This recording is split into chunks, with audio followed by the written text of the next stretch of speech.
What's going on YouTube? Welcome to the video, guys. So today we'll be doing a little bit of clearance check on the K20A3. As you guys can tell by the title, it's warped. Now it's not clickbait. So today's Saturday, yesterday Friday, took the engine off, took the cylinder to the machine shop just to get some second thoughts from someone who's professional and who's been in this game longer than I have, to see if the block and the cylinder is warped. The cylinder head is warped. I kind of blame myself because I should have checked this, and I knew the history of this motor. If you guys seen the not last video, but the video on the whole introduction, and I explained how I got this motor, it had low compression. Now, engines just don't have low compression just like that, right? Obviously, it had to have some initial A to get to the point B, obviously, right? So it probably overheated. Check the rings don't look bad.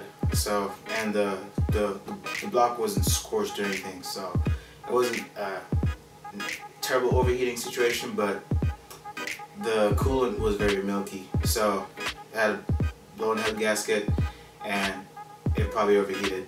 Now, like I said, I went to the machine shop, and it's not bad, guys. Just as long as you're not rude, just go to the machinist, ask him, hey, I just want an opinion and if this thing is bad or not, you know. So just be polite, you know, just don't be rude. If they say no, it's fine, you know, if you don't want to pay.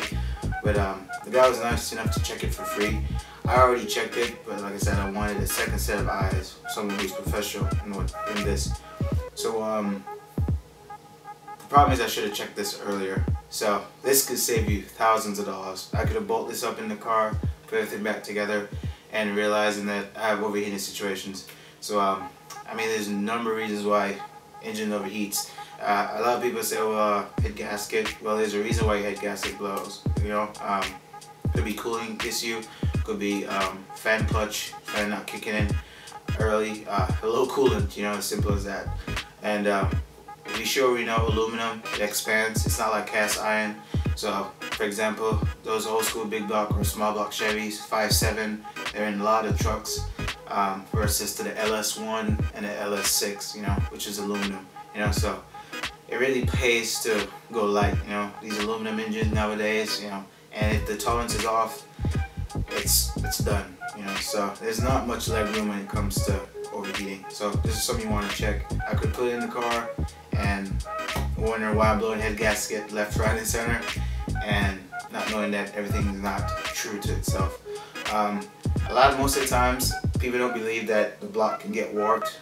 60-40, you know, 60 or 70-30. 70% is the head, 30 is the block. But I mean, aluminum is aluminum. You know, heat transfers to high concentrated air to low concentrated air. So I mean, it's going to warp anyways.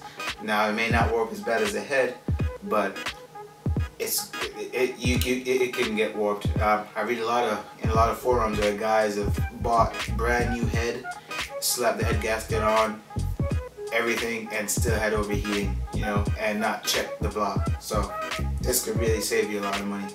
So I'm going to show you guys, you know, how to check for trueness in your cylinder head. It may not be as accurate from the machinist, but I'll show you guys how to do so.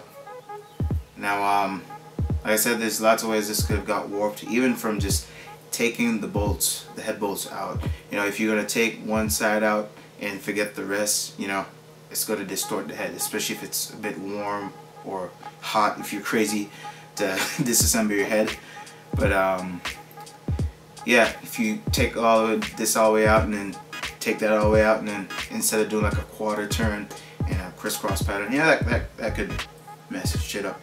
But so two things I'm going to use, and I think this is very important if you know, especially for new engine builders like me and a lot of guys out there.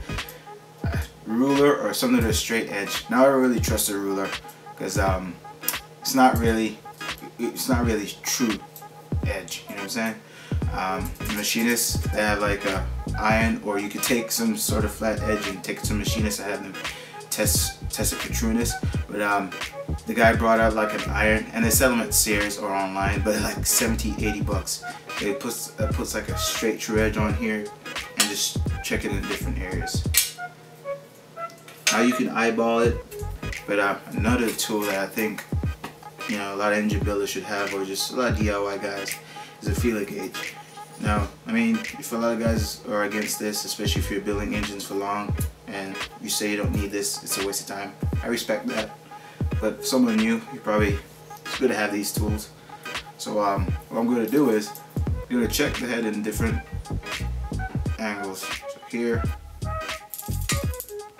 here, here. Probably said head, but the deck height of the block. So start here, here, here. The aim is to just put the straight edge on here. Now, like I said earlier, this ruler is really not that accurate. I really want to invest in one of those true edges, or probably get something that has a lot of weight to it, and just take the machinist and have them check it. But I'm gonna go different directions. So horizontal,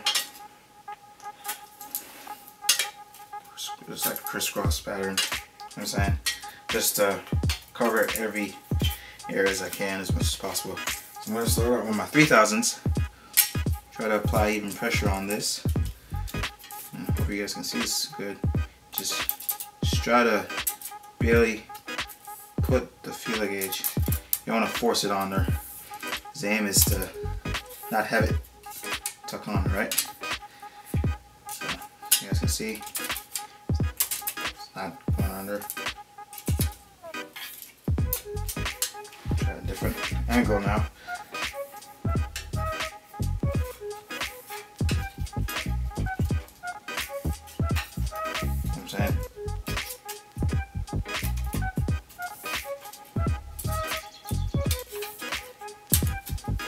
Angle.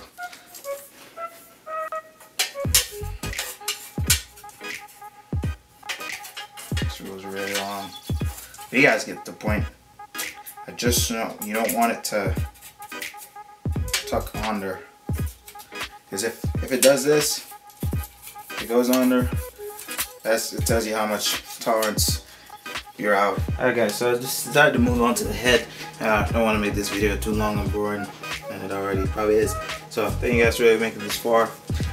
So as you guys can see, so correct timing side, so 1, 2, 3, 4. So you guys can see here the discoloration here, a little bit of crust that actually looks like coolant and dried up. Anyways, so the same process applies to the head as well. Put a straight edge, put in different directions, find out what your manufacturer's tolerance is, and you go from there. If it goes under, it tells you how much you're out by. I have a gap right here. Actually, you could just put the ruler, try to eyeball it and see. Actually use a feeler gauge, and it went under with no problem. Normally goes bad between these obviously these close off chambers here. So yeah, the head is warped. So that's that. I do plan on rebuilding the head. The plan is to find a true VTEC head, because the K20A3 and some of the 24s, they don't have the I'm sure a lot of you guys already know this, but there's not the lost motion assembly in the middle for the big lobe, for the 3-lobe VTEC. So if you're probably using the A2 rocker assembly or Z3 or whatever, Z1 or K24A2, not the shitty ass, and you late model SI guys will hit me up for this, but the K24C7, the K24Z7, that's probably one of the crappiest motors, worse than the K20A3 in my opinion, just by the head designing.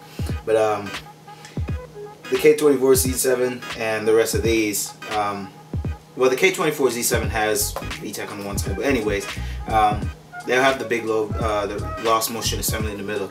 So if you put K22 or whatever assembly in this, you're going to be running your VTEC all the time. And I'm sure you guys know it's called killer VTEC, but it's always running on the big cam. So I do plan on doing that just for shits and giggles, just to keep it all A3. So I may take everything out. If I don't find a VTEC head for a decent deal, take everything out, take the machinist, have them probably pressure check it, but if I'm going to take everything out, probably won't be pressure checked anyways. So take everything out, have them clean it, have it resurface, and do some cool things with it. If budget wasn't the problem, I'd probably get one of those sick ass heads from Preunto. Preunto Racing, if you guys know that company, they do some crazy head work, CNC head works, 5-axis jobs, you know, the whole works. Poured out the bores way bigger. So if budget wasn't a problem, definitely that would have been the route. But you know, it's cool. I really want to tear it down and probably learn for myself how to port and polish by hand, and just take it to the machinist and go from there. So that's it, guys. Other ways to check to see, just I'll show you guys in the video. Just put your ruler, turn the lights off. You have to do this late at night, and use a light at the other end. And if you have a bunch of light gaping through where you're trying to block off, then you know that's a good indicator as well if you want to eyeball it and not spend money on a feeler gauge. But a feeler gauge is not much money. Like I said, you guys will save a lot of money. For me as well, you know, you just pick a motor up. You don't know the history of the engine. You know, it's good to see these things, because even if you bought an engine for like $20 or $50, you know, $20 and $50 can turn into hundreds of dollars, you know, because you have to take the machinist, and you probably have the engine in the car, and you know, so you know, just to save money and time.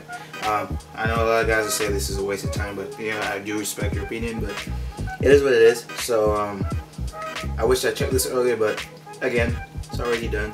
The block is good, so that's a plus. So we just go from there. So thank you guys for watching this video. Really thank you guys. We're at 100 subs. Really thank you guys for, you know, just loving the content as much as I can. Try my best. I'm not really the most entertaining guy, but I'm really trying my best. So thank you guys for watching, and peace out.